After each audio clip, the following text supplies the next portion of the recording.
Eh, Gracias por la invitación y bueno, como tú dices, el día de hoy es un día muy importante porque para mí es un honor participar en esta octava cumbre de mujeres en el mundo del arbitraje, un espacio que año tras año reafirma la capacidad, el liderazgo y la visión transformadora de las mujeres que construimos y fortalecemos la práctica arbitral.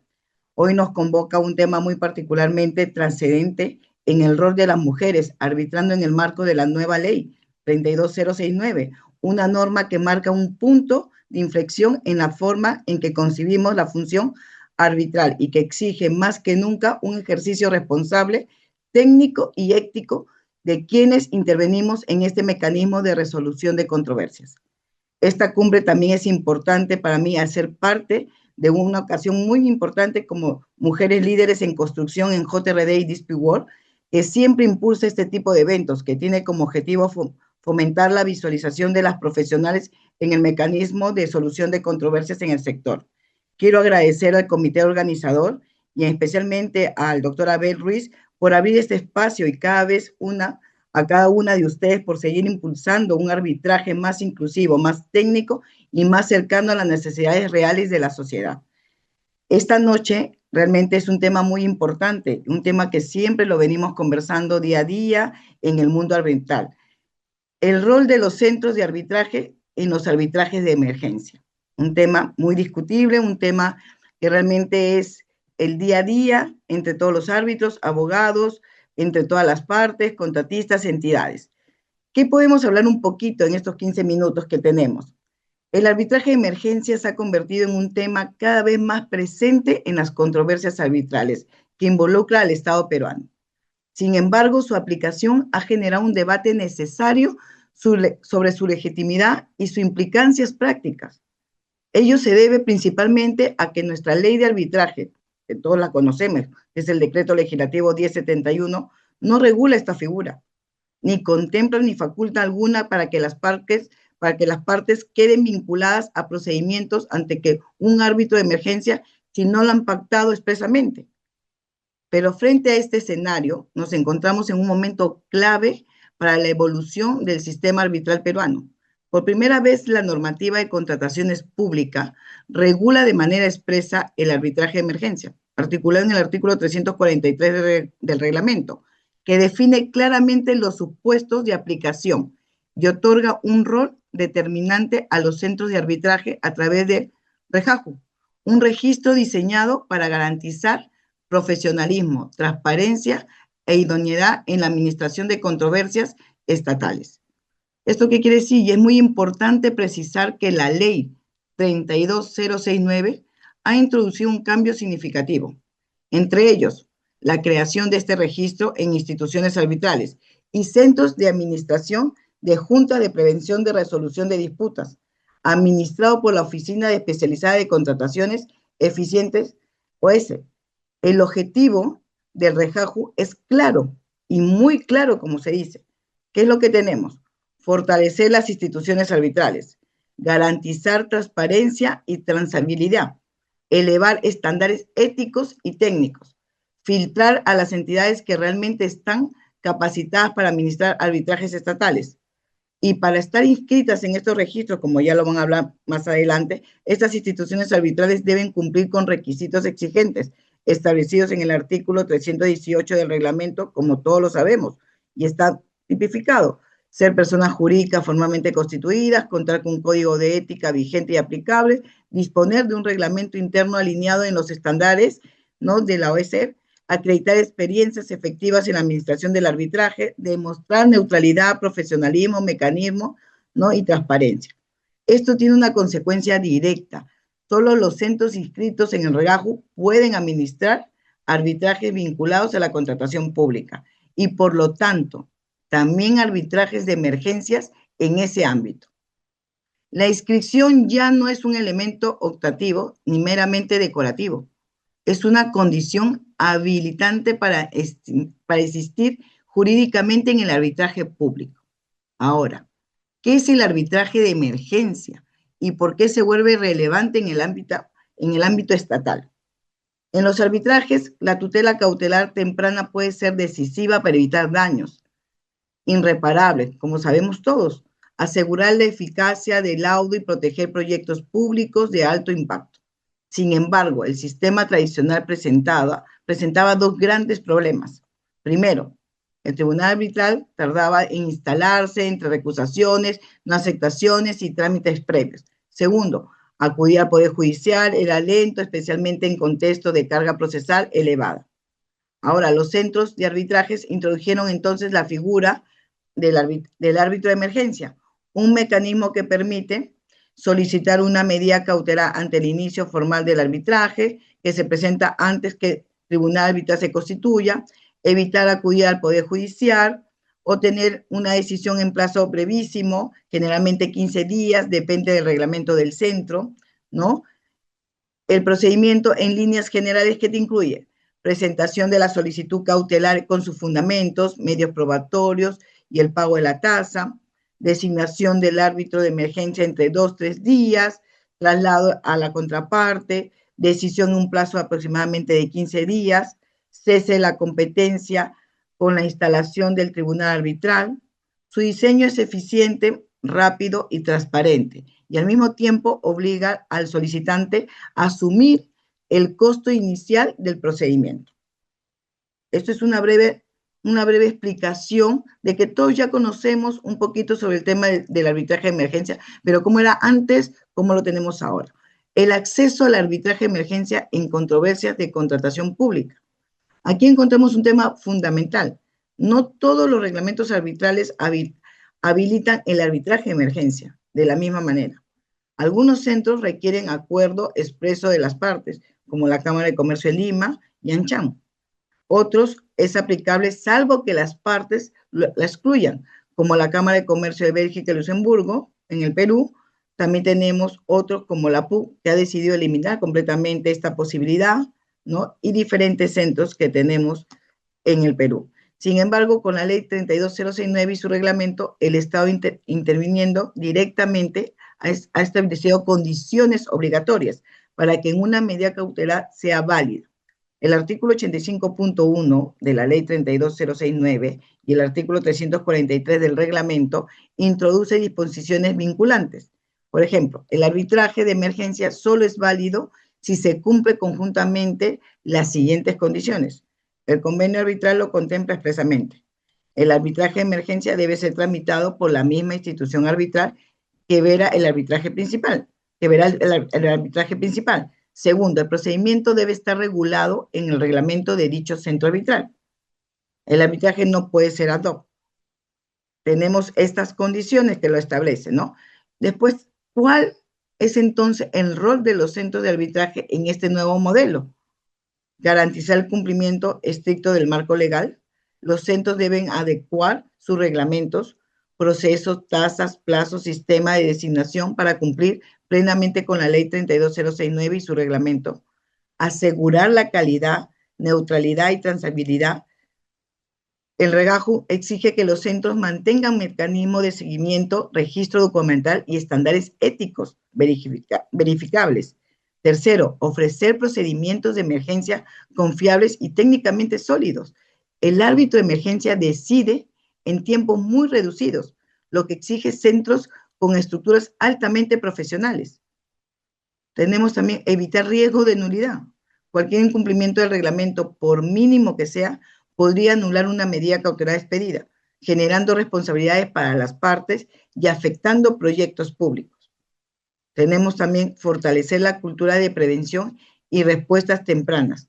El arbitraje de emergencia será realmente útil en contratación pública si los centros brindan predictibilidad, criterios uniformes y soportes a las partes. Realmente es algo que yo puedo explicar en breve de lo que he podido resumir lo que es el arbitraje de emergencia y lo que tenemos en la actual modificación con la nueva, con el nuevo reglamento, con la ley y cómo está tipificado con el REGAJU, ¿no? Es lo que yo podría decirles y llegar a una conclusión, que el REGAJU no es un trámite formal, sino es un elemento estructural del nuevo modelo arbitral peruano. Filtra, ordena y legitima a las instituciones arbitrales, asegurando que solo las más profesionales administren arbitrajes estatales. El arbitraje de emergencia se consolida como un instrumento esencial de tutela inmediata, especialmente en contratos públicos donde el tiempo y la continuidad del servicio son críticos. El Estado ha optado por un modelo de regulación estricta y centralizada. Hoy el arbitraje de emergencia exige convenio arbitral expreso, institución escrita en el REJAJU, reglamento compatible, administración por el mismo centro de arbitraje principal. Esos 4 puntos hay que tenerlos muy claros. Los centros de arbitraje se convierten en garantes de legalidad y eficiencia, no solo administradores de controversia. Su rol será determinante para asegurar que las medidas cautelares otorgadas sean válidas y ejecutables. Los desafíos del nuevo sistema pasan por lograr armonizaciones normativas, capacitaciones constantes, fortalecimiento institucionales y actualizaciones del reglamento. Y finalmente, el éxito del arbitraje de emergencia en el marco de contratación pública dependerá de articulaciones entre Estado, centro de arbitraje y operadores. Si esta articulación funciona, estaremos frente a un sistema más eficiente, más transparente y más orientado a proteger el interés público y la continuidad de las inversiones. Gracias, Alondra. Gracias, doctora Wendy Vargas. Ahora continuamos con este primer bloque de exposiciones. Tengo el agrado de presentar a la doctora Carolina Cabrera. Voy a leer su semblanza. Es abogada por la Universidad Privada Antenor Orrego, magíster en gestión pública, con estudios de MBA, doctorado en educación y maestría en gerencia de la construcción moderna, especialista en contrataciones con el Estado, contratos estándares internacionales de construcción, gestión pública, derecho administrativo, junta de resolución de disputas, arbitraje nacional, internacional y de las inversiones, asesora legal de gobiernos subnacionales, docente universitaria, conciliadora extrajudicial, árbitro y adjudicadora, quien compartirá su perspectiva sobre el tema, cuáles son las buenas prácticas que deben incorporar los centros de arbitraje en el marco de la Ley 32.069. Invitamos entonces a la doctora Carolina Cabrera a tomar la palabra. Bienvenida, doctora, adelante. Buenas tardes con todos. Muchas gracias, Alondra. Pues agradecer y felicitar al CAE por esta octava cumbre de mujeres en el mundo del arbitraje, especialmente al doctor Jorge Ruiz. Y hoy día pues voy a compartir con ustedes un tema muy bonito, que son las buenas prácticas para los centros de arbitraje en el marco de la ley 32069.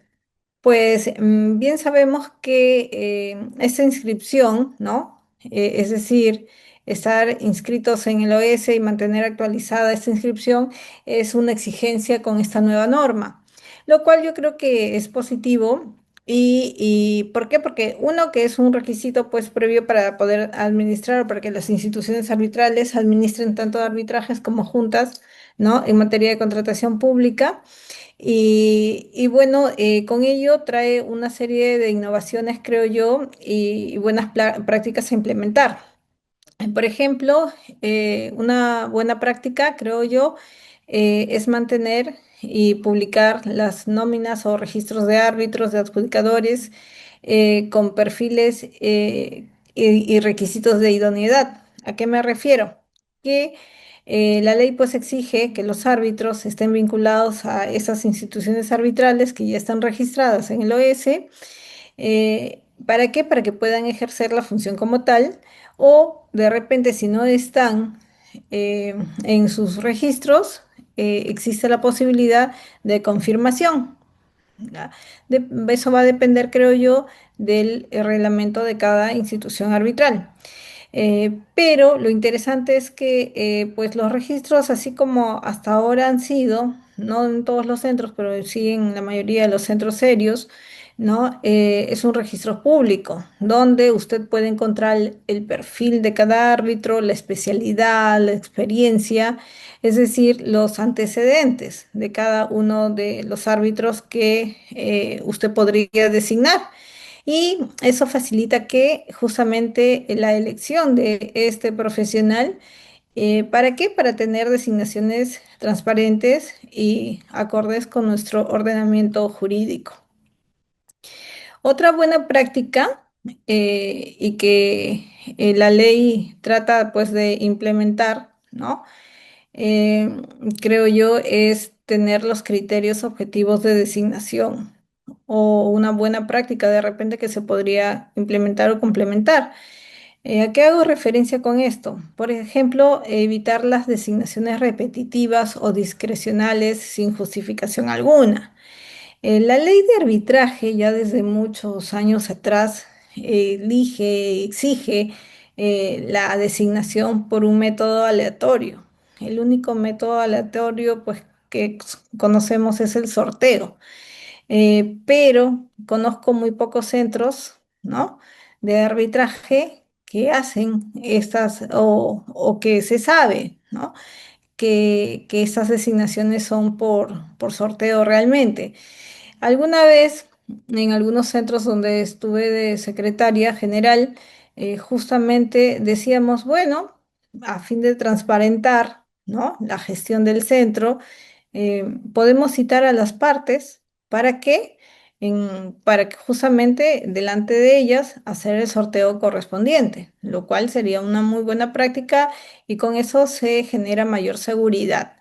¿Por qué? Porque mucha duda hay de cómo se designan los árbitros, cuáles son los criterios en realidad que se tienen para designar a estos profesionales y ello hace que haya de repente un poco de inseguridad en el arbitraje y eso es lo que no se quiere, ¿no? Lo que ahora se quiere, se propicia justamente es la confianza o generar mayor confianza en el arbitraje.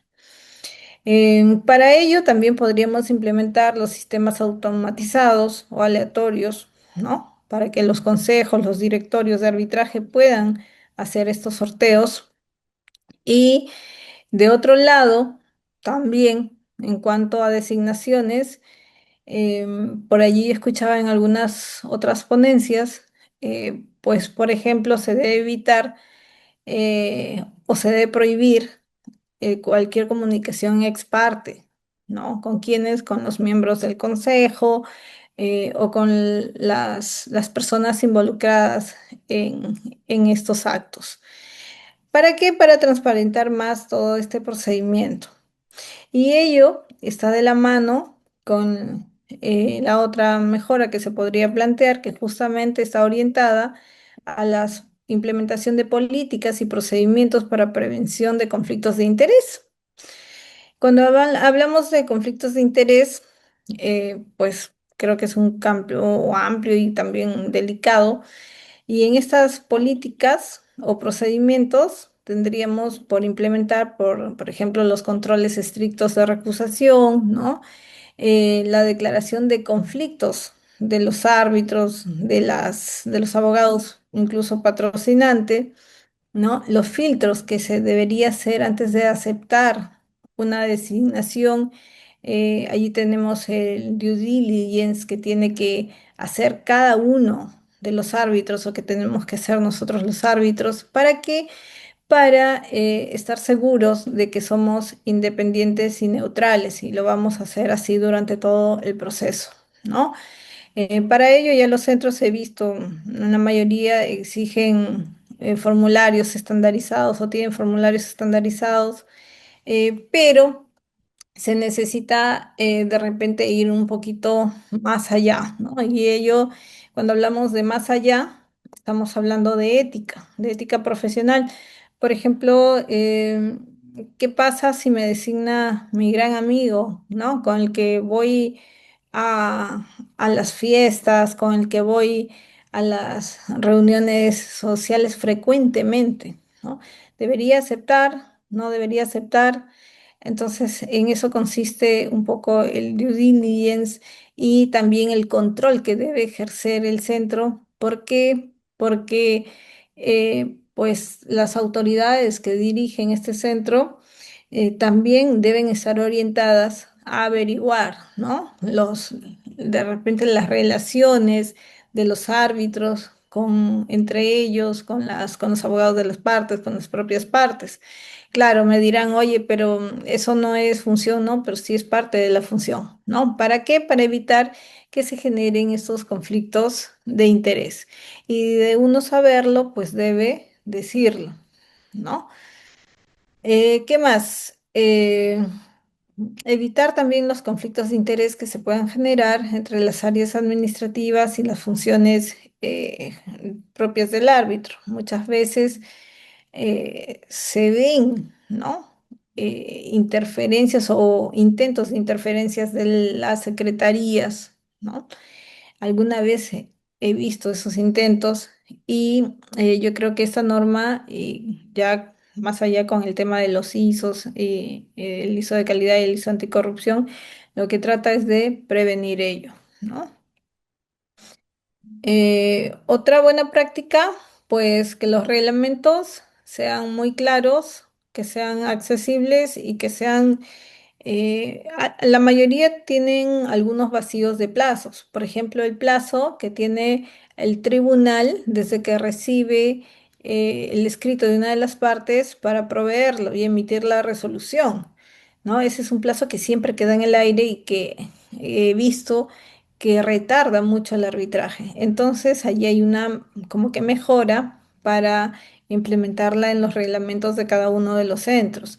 Y así pues tener una trazabilidad real del procedimiento, porque yo puedo decir si el arbitraje dura de 3 a 6 meses y luego me sale durando como un año, 2 años, entonces no hay una trazabilidad, no hay una celeridad.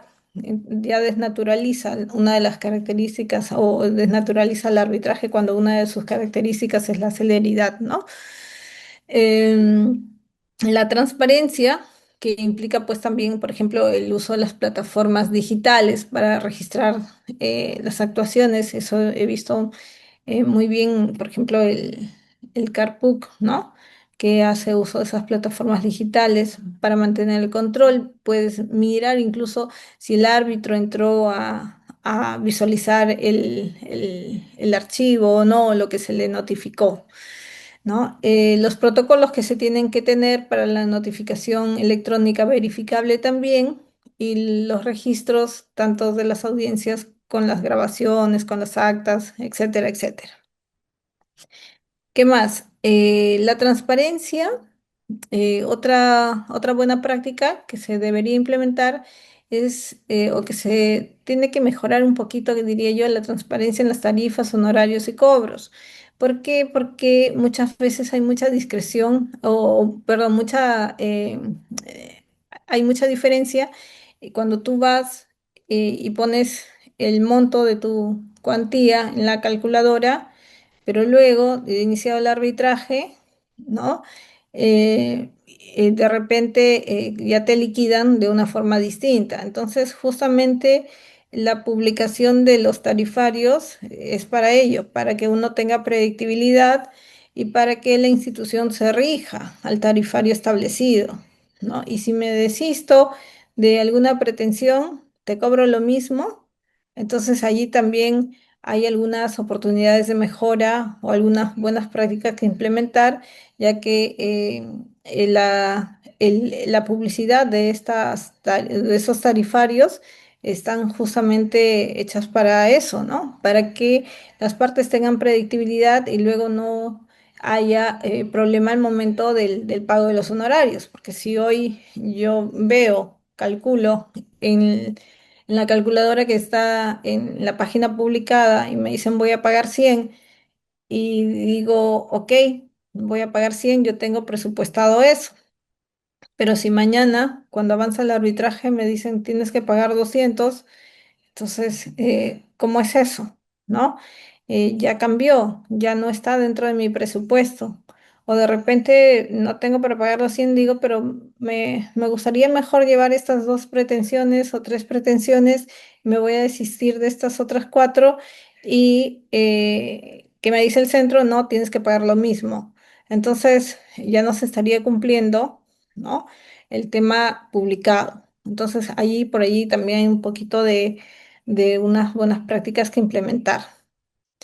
Y finalmente creo yo la gestión documental, ¿no? que eso es importante también, implementar un sistema de gestión electrónica y por allí también va de la mano con la seguridad y ese es otro de los ISOs que la norma ha previsto para las instituciones arbitrales que van a administrar arbitrajes de mayor envergadura, y lo cual creo yo es muy bueno.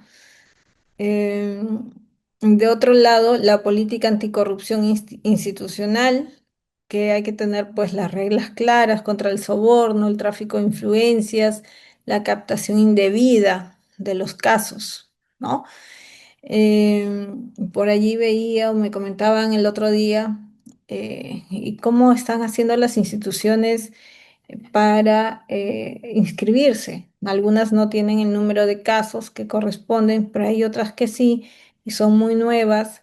Y claro, hay arbitrajes, por ejemplo, me comentaron, no lo sé, pero de manera muy cierta, pero eso es lo que escuché, arbitrajes privados de cuantías pequeñitas que se podrían estar, ¿no?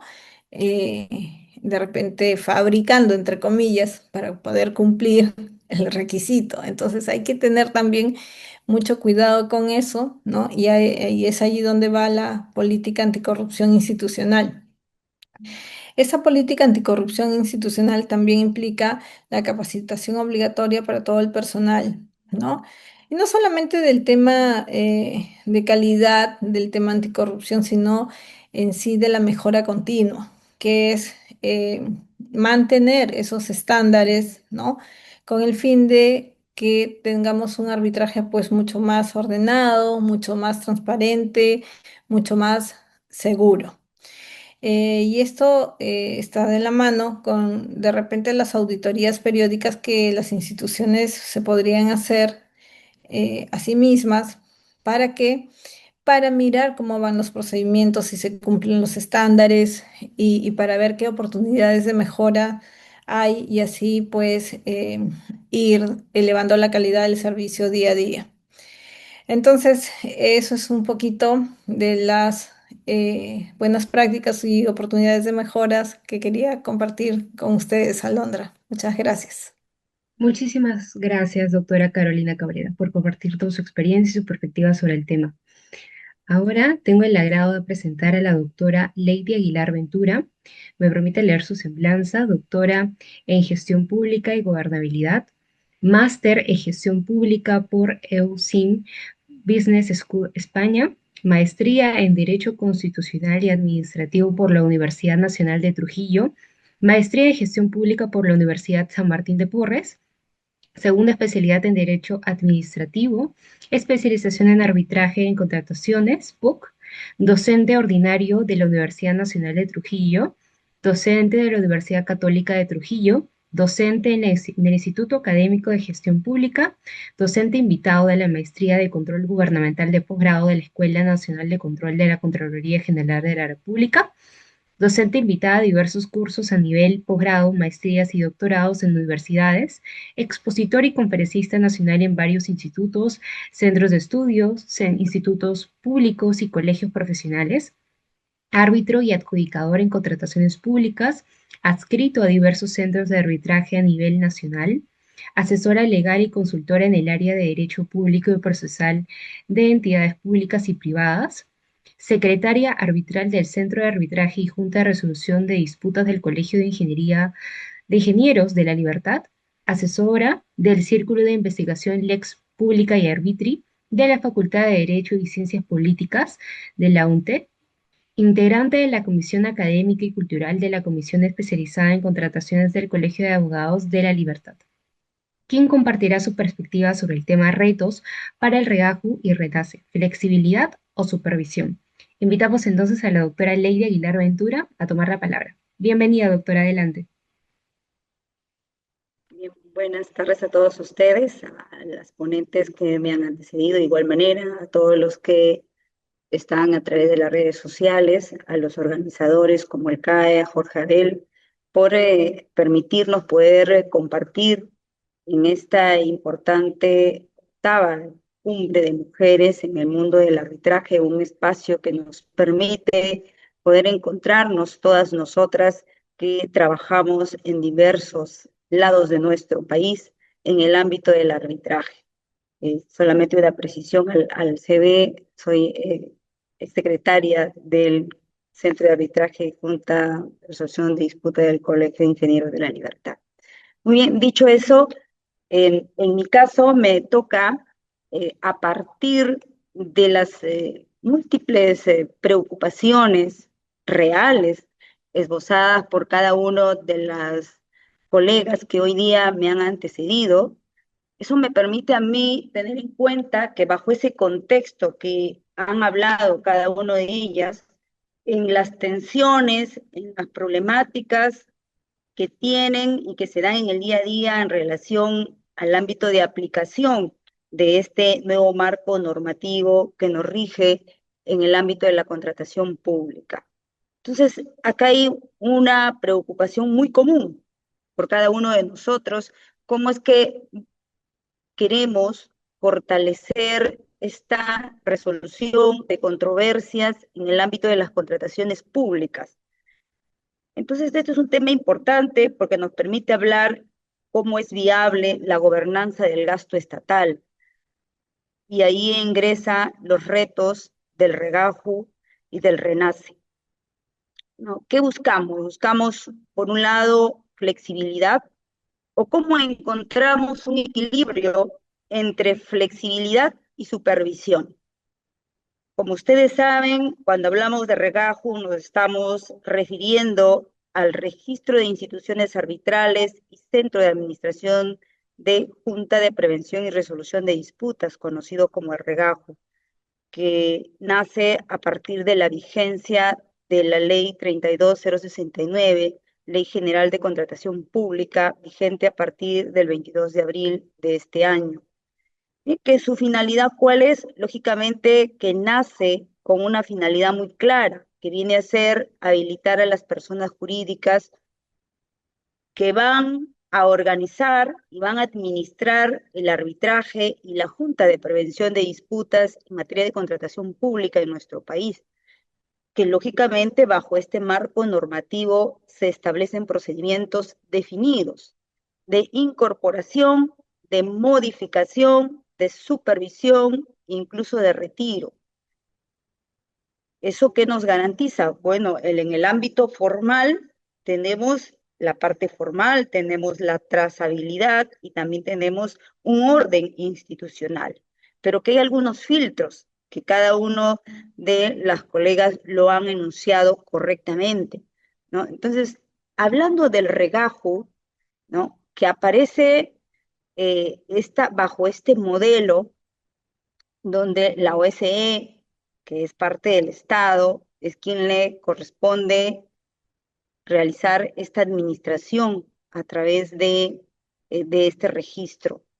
El regajo, si bien es cierto, es concebido como un registro abierto, moderno, dinámico, si se quiere, con las formalidades que establece el marco normativo, pero que permite a las instituciones que éstas puedan administrarse, administrar los arbitrajes, administrar las juntas, y al admitir la incorporación de manera progresiva, basada en la experiencia, en la capacidad y también en la cuantía, ¿no? Pero la norma está ahí, el tema es su aplicación, el tema es la concepción nuestra en nuestro país, que cuando sale una norma siempre le buscamos encontrar dónde están los vacíos para poder evadirla. Ese es el mal que se ha generalizado. Entonces, ¿qué tanta integridad hay en aquellos que se registran como centros de administración, tanto en el tema del arbitraje o en la Junta de Resolución?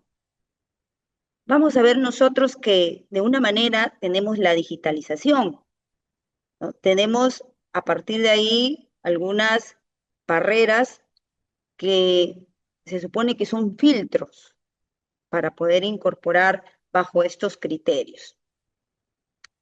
Y a partir de ahí, lo que se trata es de cómo evitamos los monopolios arbitrales. en nuestro país. ¿Cómo evitamos esos monopolios arbitrales donde uno dice, nos hacemos esa concertación implícita, donde el sur es para ti, el norte es para mí y el centro es para otras personas? Eso es lo que no está bien. ¿Y eso quién lo hace? Nosotros, las personas. Eso no lo permite la norma, pero le encontramos nosotros un espacio, ¿no? Que no condice con nuestra integridad.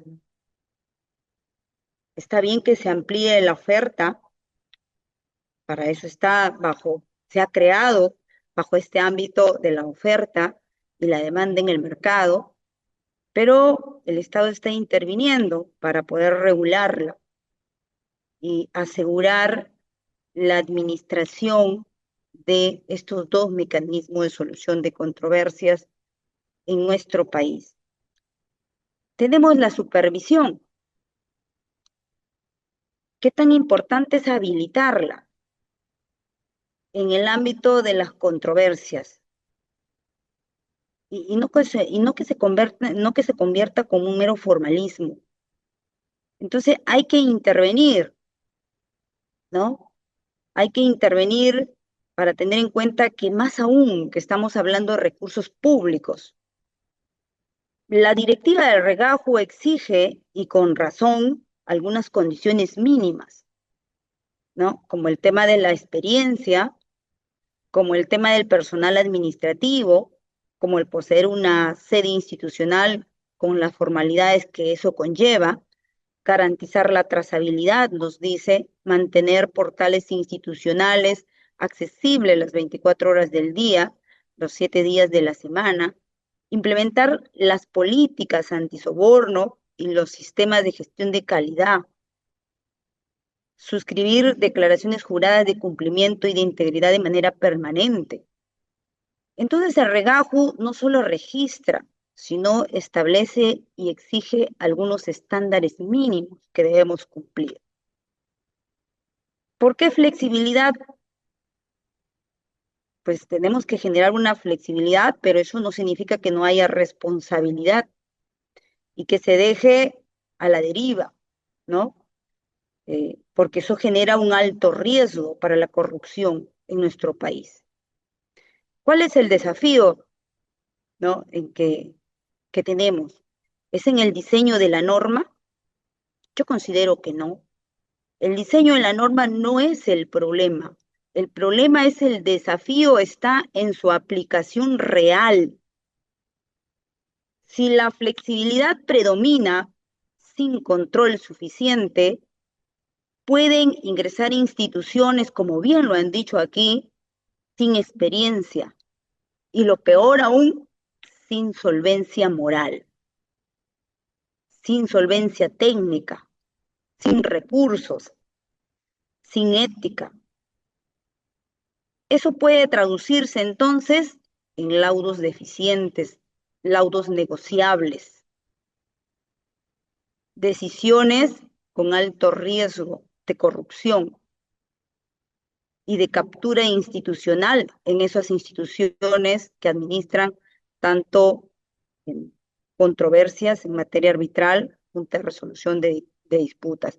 ¿Eso qué genera? Un debilitamiento de estos mecanismos de solución de controversias y genera también un perjuicio al Estado, ¿no? Y una pérdida de confianza en estos mecanismos.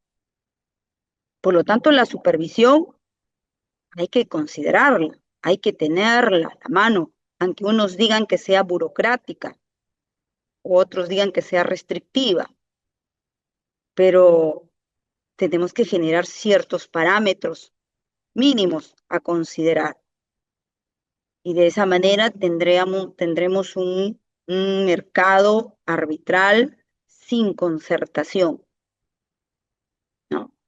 Donde prima incluso la innovación, la cobertura, que todos puedan participar los diferentes centros a nivel de sus ámbitos territoriales.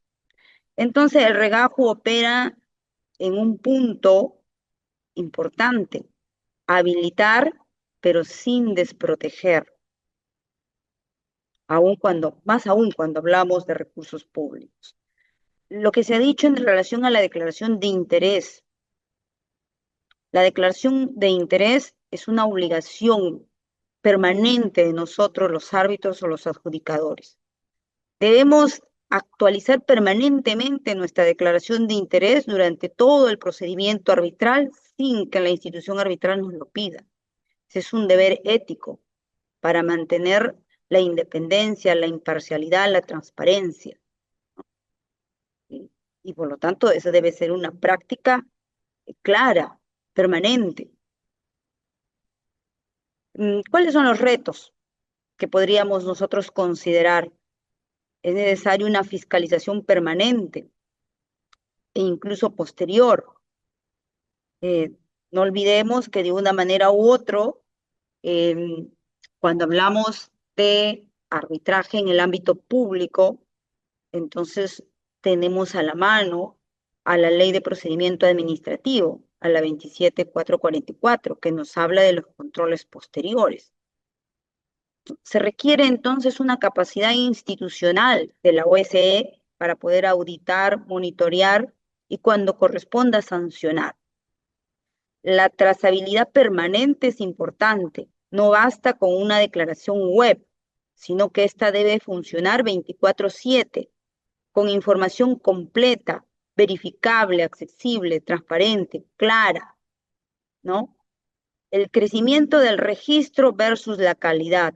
No necesitamos muchas instituciones arbitrales, sino necesitamos un servicio de calidad en este ámbito. Avanzar hacia la supervisión basada en minimizar los riesgos. No todas las instituciones que administran controversias de la misma o en la misma complejidad en cuanto a cuantía y el impacto social que genera y que tienen en sus manos llevar o arbitrar obras de varios millones, que de por medio está una obra pública, cuya finalidad es cumplir con la finalidad pública para mejorar la calidad de vida de los ciudadanos. Entonces, ¿qué necesitamos?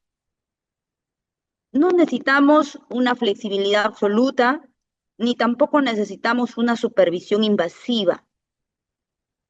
Lo que sí necesitamos es que se fortalezca el sistema en una supervisión que sea técnica, que sea proporcional, que sea preventiva, que sea continua, que preserve la autonomía en el arbitraje, pero que a la vez garantice la integridad, la transparencia, la especialización, la seguridad jurídica.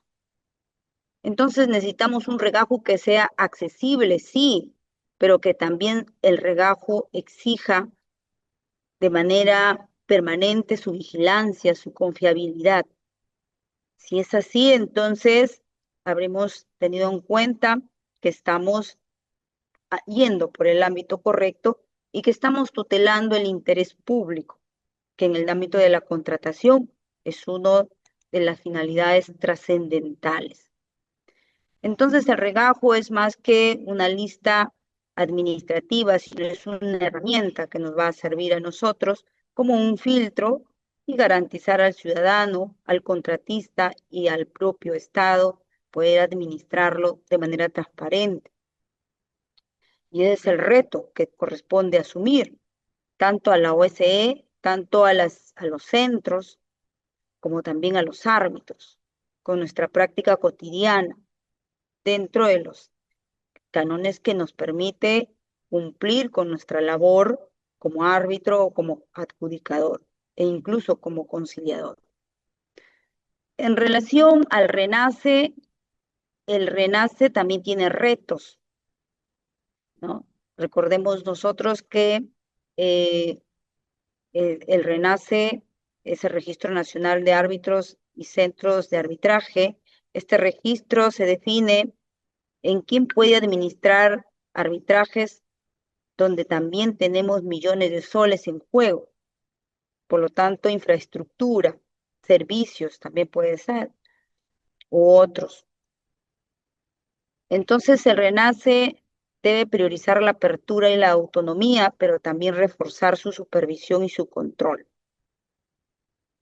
No podemos negar que el arbitraje aporta valor. ¿Por qué? Porque es rápida en, en comparación con el Poder Judicial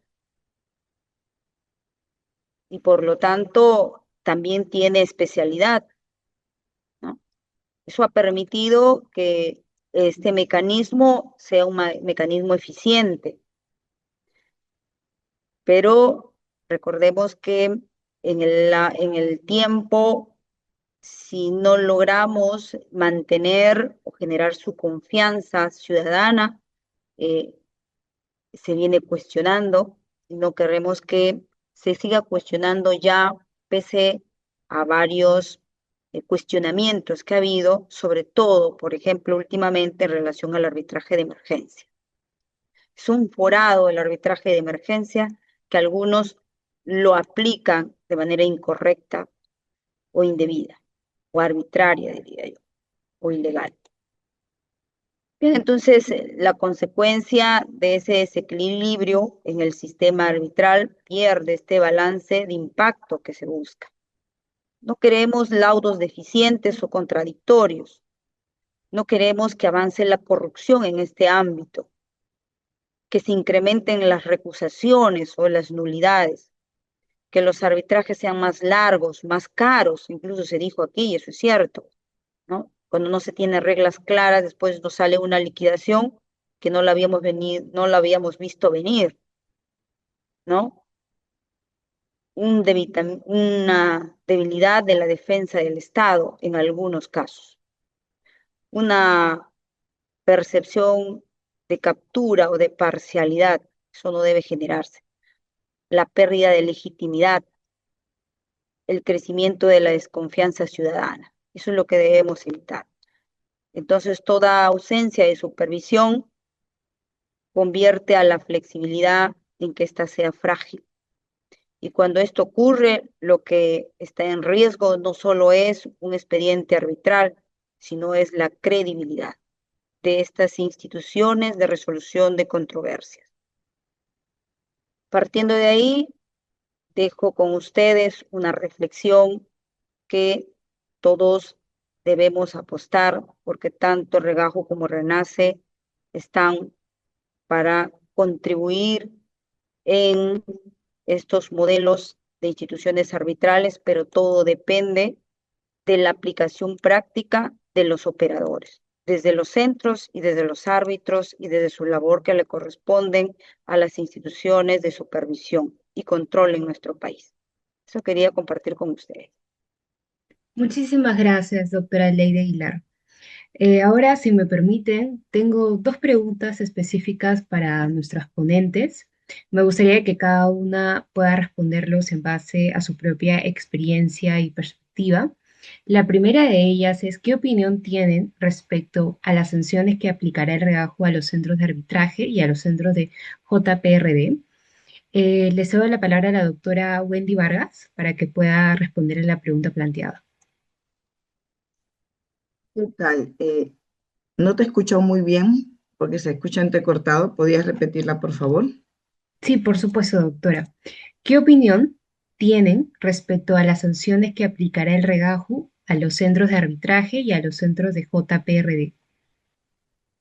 Bueno, en mi opinión, realmente, en este caso, yo pienso que es una evaluación que se ha tenido, ¿no? Y realmente es el organismo que está evaluando a los centros y todo lo que se está aplicando también ante la JRD y en los temas de arbitraje.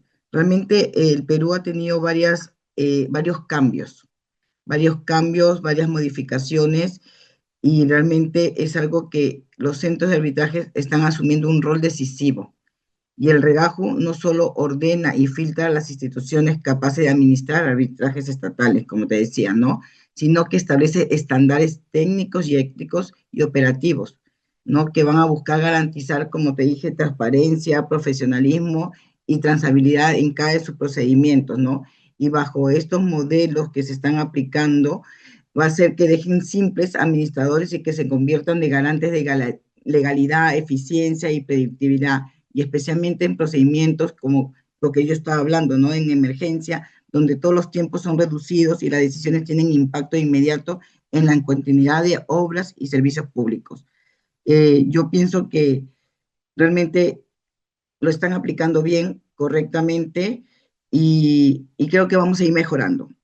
Es algo que vamos a ir aplicándolo poco a poco y pienso que tenemos mucho por mejorar. Lo voy a dejar en abierto porque realmente a veces uno podemos opinar, podemos dejar, pero pienso que cada uno tenemos unas ideas muy distintas, ¿no? Pero creo que vamos a mejorar, tenemos que mejorar bastante también, porque hay varias Muchas cosas gracias. que todavía hay muchos vacíos, Claro. Muchas gracias, muchos doctora vacíos. Wendy. Le cedo la palabra a la doctora Carolina Cabrera para que pueda responder a la pregunta planteada. Muchas gracias, Alondra. A ver, un sistema de supervisión, un sistema de sanciones siempre puede ser beneficioso, ¿no? Para la transparencia en este caso y la calidad del arbitraje. Pero yo creo que siempre y cuando se aplique pues de manera técnica, con el procedimiento que corresponde, con el cuidado que corresponde, con la proporcionalidad. ¿Por qué? Porque también podría ser un poco nocivo, ¿no? Entonces, porque puede haber, así como hay recusaciones tendenciosas, puede haber denuncias tendenciosas. Entonces, hay que cuidar. Yo creo que el sistema de supervisión y sanción, por eso decía al inicio, es beneficioso, pero siempre y cuando sea aplicado con mucha técnica, con mucho cuidado, ¿no? Ujú. Muchas gracias, doctora Carolina. Le cedo el uso de la palabra a la doctora Leide Aguilar. Sí, muchas gracias. Bueno, en relación a la sanción, yo creo que todas las sanciones fortalecen la legitimidad y la confianza, pero ojo que tengamos que tener en cuenta, como bien lo han resaltado también las demás colegas, los parámetros, ¿no? Los parámetros que tendría que tenerse en cuenta es la proporcionalidad, el debido procedimiento, la motivación, ¿no? De tal manera que se aplique bajo estos equilibrios o bajo estos parámetros, pero también debe aplicarse sin ningún miedo a ninguna presión, ni a ningún tipo de conflicto de interés o intervención económica, política o de alguna otra índole, ¿no? Si hay independencia, podemos aplicar estas sanciones de manera objetiva, proporcionales, bajo el debido proceso. Eso sería. Muchísimas gracias, doctora Lady. La segunda pregunta que le planteo a nuestras ponentes es la siguiente. ¿Por qué consideran que hay hasta la fecha 9 centros de arbitraje en el regajo de los más de 350 centros de arbitraje según el RENACE? Le cedo la palabra a la doctora Wendy Vargas para que pueda responder a la pregunta planteada. Esa es una muy buena pregunta, realmente, ¿no?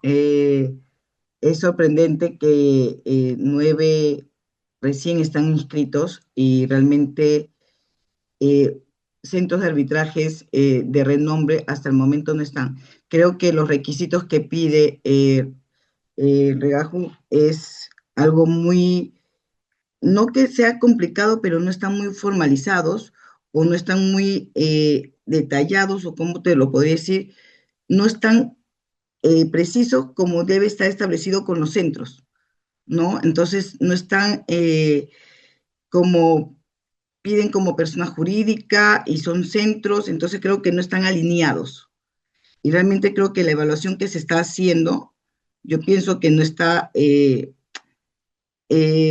por no decir otros términos correctos, no se está haciendo la evaluación correspondiente. Creo que allí no se está cumpliendo los procedimientos.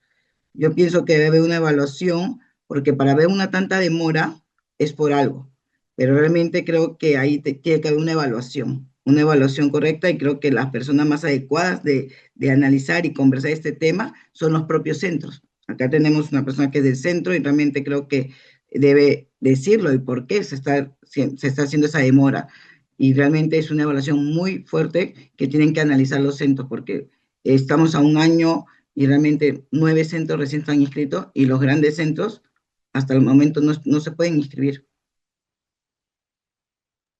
Muchas gracias, doctora. Le cedo el uso de la palabra a la doctora Carolina Cabrera. Sí. A ver, ¿qué pasa con los centros serios? Yo creo que obedece justamente a ello, ¿no? Uno no puede enviar cualquier información para la inscripción. Entonces, los centros serios, pues tienen exigencias más estrictas, ¿no?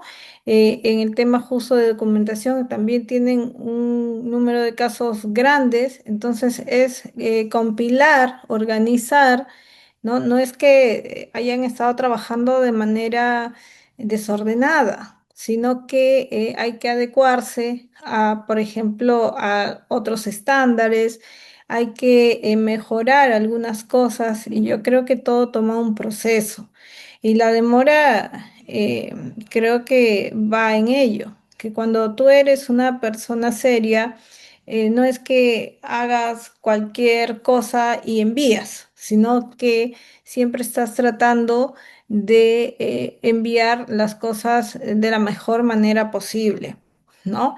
Entonces, por ejemplo, creo que hay una revisión más rigurosa porque la información que envías hoy, mañana o pasado o de acá a un año puede ser auditada, puede ser revisada y puede ser verificada. Entonces hay que tener la información exacta, hay que tener la información con la mayor verosimilitud, ¿no? No es un tema tan a la brevedad, si quisiéramos llamarlo, un tema tan fácil.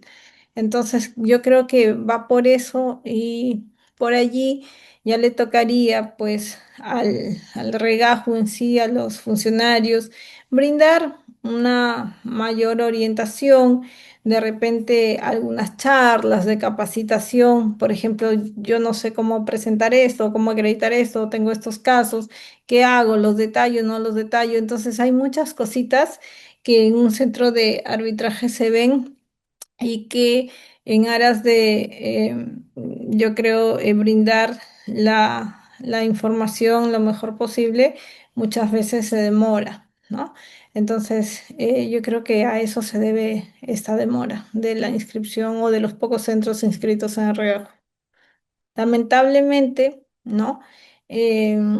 Como decían, los centros de repente más conocidos son los que están tardando más, sí, porque los centros serios y las instituciones serias pues tienen que organizar todo adecuadamente. Ujú. Muchísimas gracias, doctora. Le cedo el uso de la palabra a la doctora Lady Aguilar. Muchas gracias.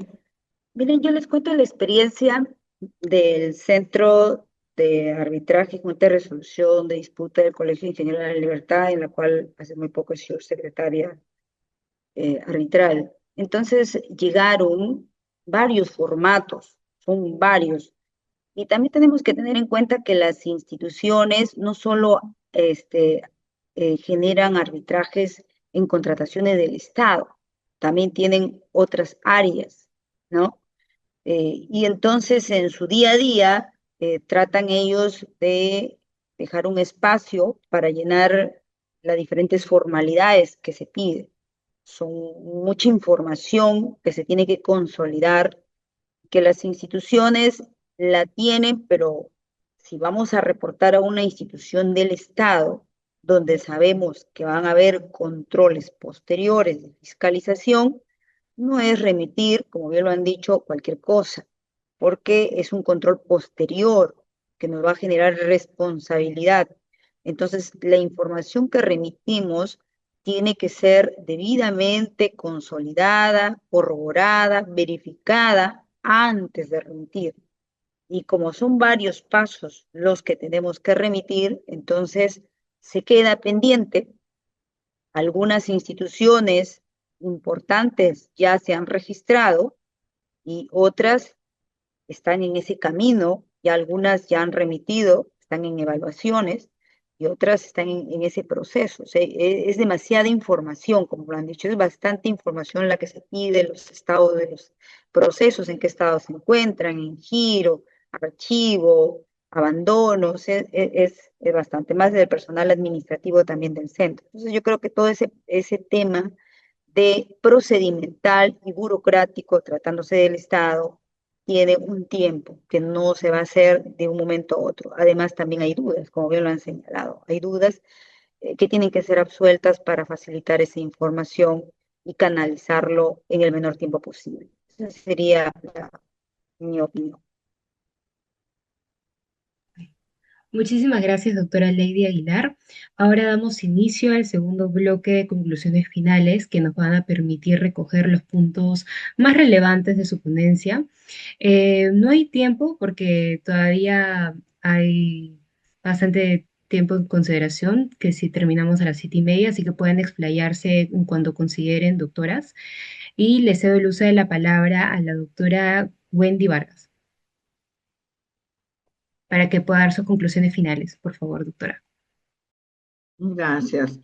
Bueno, para poder concluir un poquito sobre, más que todo sobre el arbitraje de emergencia, que es lo que me ha tocado exponer, yo quería decir, ¿no? Que el arbitraje de emergencia, pues, se consolida así como un instrumento, como decía, pues, indispensable de la tutela urgente, ¿no? Pero su eficacia dependerá mucho de la correcta articulación entre Estado, institucionales, arbitrales y operadores, ¿no? Y la actuación del reglamento es la capacitación constante y la armonización de criterios que serán fundamentales para asegurar que este mecanismo cumpla su finalidad y proteger el interés público para asegurar la continuidad de los proyectos y fortalecer la constancia, la confianza en el sistema arbitral. Esto quiere decir que en suma estamos frente a una etapa de madurez normativa que exige rigor técnico y responsabilidad institucional. Si logramos consolidar esta articulación, el arbitraje peruano avanzará hacia un modelo más eficiente, transparente y alineado con las exigencias actuales del país. Esto es lo que realmente yo podría decirle, pero más que todo, para concluir y agradecer muchísimo a este evento que es organizado. Yo quiero terminar con una frase que siempre trato en estos eventos y en los temas que realmente son para las visualizaciones de las mujeres en estos mundos, ¿no? Que en esta cumbre reafirmemos que la excelencia en el arbitraje nace del rigor y la preparación y la responsabilidad con la que ejercemos en nuestra labor. Muchas gracias y es un lujo haber compartido este panel con tremendas panelistas. Gracias, Alondra. Muchísimas gracias, doctora Wendy Vargas. Qué lindas palabras. Le cedo el uso de la palabra a la doctora Carolina Cabrera para que dé sus reflexiones finales. Muchas gracias, Alondra. Sí, yo tenía pues tres conclusiones, ¿no? Que la implementación pues de buenas prácticas va a consolidar la confianza en los centros de arbitraje al garantizar justamente procesos transparentes, procesos con trazabilidad y libres de conflictos de interés, y que la adopción pues de mecanismos claros de designación de árbitros, control documental, acceso al público, ¿no? Va a promover justo la integridad del sistema arbitral y su legitimidad ante la ciudadanía o ante cualquier operador del arbitraje. Dos, que el establecimiento pues de procedimientos estandarizados, de instancias de supervisión, de formación continua y herramientas tecnológicas va a contribuir a un servicio más eficiente, predecible, orientado a resultados. Y esto pues va a favorecer la eficiencia procesal y reducción de retrasos, ¿no? Y la emisión oportuna de laudos en coherencia con los altos estándares de calidad y gestión. Y justamente, ¿para qué? Para que no se pierda esa característica, ese principio que rige el arbitraje, que es la celeridad, que ya por ahí está muy desgastado, ¿no? Eh, por otro lado, las buenas prácticas fomentan pues una cultura institucional enfocada en la ética, la prevención de conductas indebidas y la gestión responsable del arbitraje. Tal vez mediante auditorías, políticas anticorrupción, canales de denuncias, evaluación permanente de desempeño en los centros de arbitraje o las instituciones arbitrales van a fortalecer su compromiso con los principios de legalidad, de imparcialidad, de mejora continua, establecidos justamente en estos marcos regulatorios o en esta ley que estamos hablando, que estamos tocando.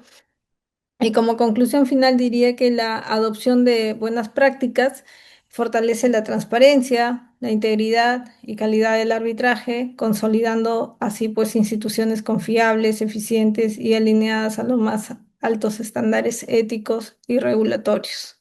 Gracias, Alondra. Valiosas conclusiones, doctora Carolina Cabrera. Ahora le cedemos el uso de la palabra a la doctora Lady Aguilar para que dé sus reflexiones finales.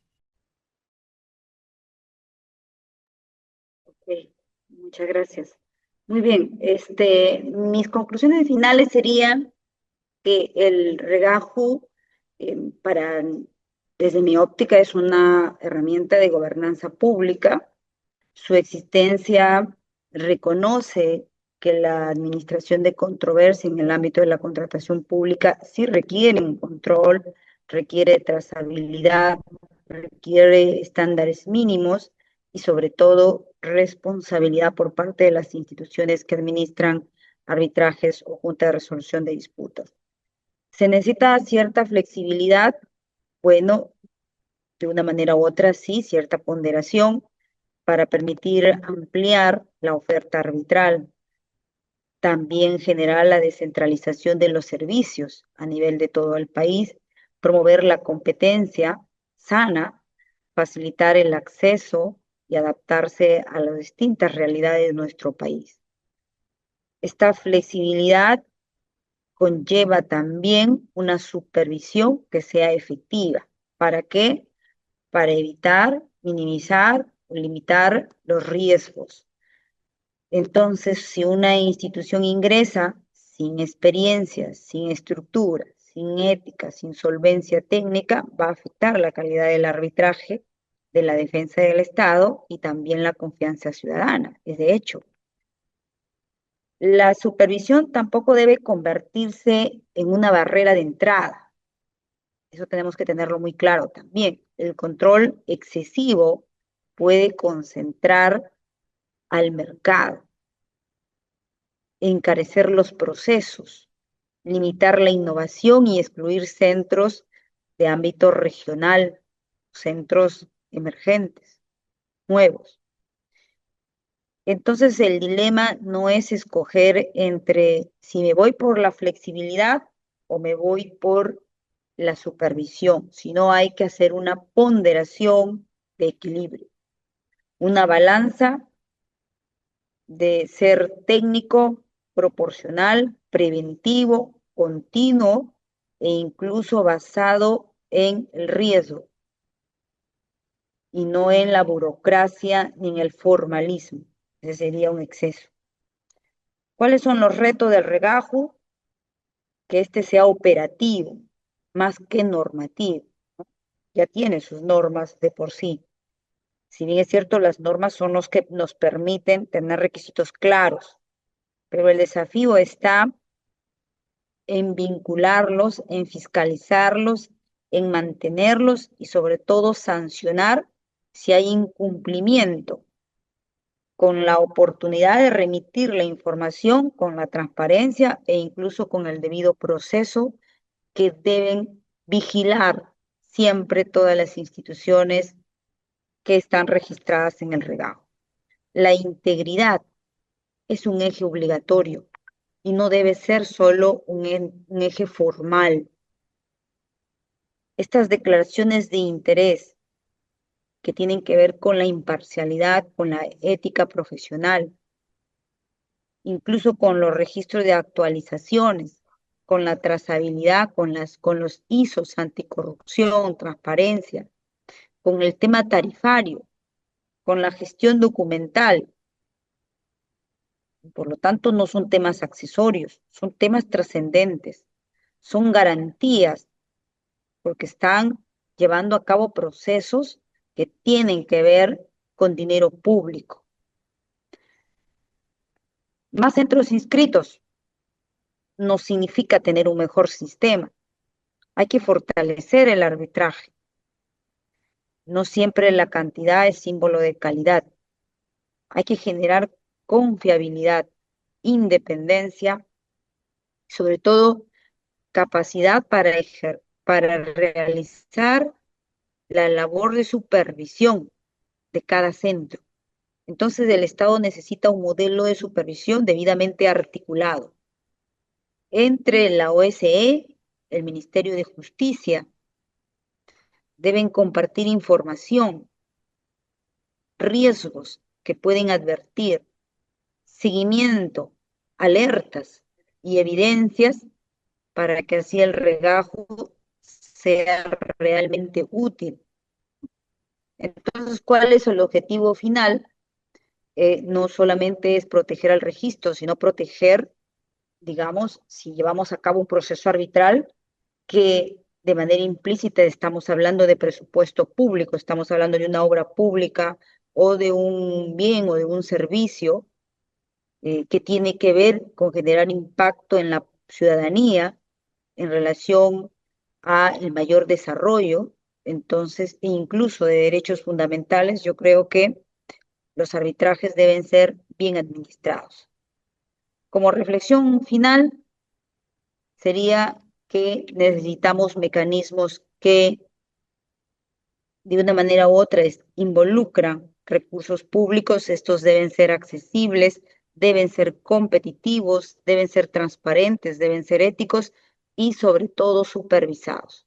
Así hablaremos entonces que hay una ponderación entre supervisión y flexibilidad. Muchas gracias.